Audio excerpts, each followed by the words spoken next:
So hey guys, welcome back to my channel everyone. This is Shubham, you watching Bizbang biker. So आज मेरे store पे आई हुई है एक ब्रांड न्यू कावासाकी 300।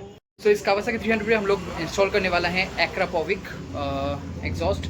तो चलिए आपको दिखाते हैं कौन सा वाला एग्जॉस्ट और कौन सा वाला बाइक पे हम लोग करते हैं। तो ये निंजा 300 है, तो ये शुभजीत की गाड़ी है। तो इस पर हम लोग अभी एग्जॉस्ट चेंज करने वाले हैं। तो क्या कौन सा एग्जॉस्ट चेंज करने वाले भी आपको दिखाते हैं। तो शुभजीत की गाड़ी पे ये वाला एक्रापोविक हम लोग लगाने वाले। तो ये स्लिप ऑन है, तो इस पर अभी हम लोग लगाने वाले। ये भाई की गाड़ी पे पहले भी लगाया हुआ था, तो बीच में भाई ने खोल दिया था, तो अभी लगाने हैं पूरा एग्जॉस्ट। स्टॉक एग्जॉस्ट ये खोल दिया भाई ने। अभी देखते हैं बिना एग्जॉस्ट का कैसे साउंड करता है।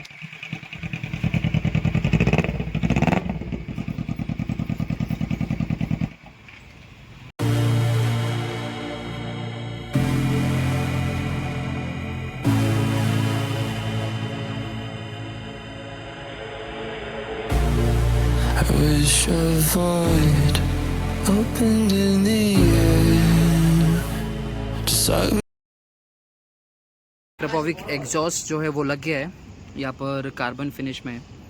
तो ये भाई की गाड़ी पे लग गया। अभी यहाँ पर एक नट फिट करना बाकी है, तो रोहित भाई वही ढूंढ रहे हैं कि अब नट फिट हो जाए तो फिर उसका साउंड आप लोगों को सुनाएंगे। नट करने वाले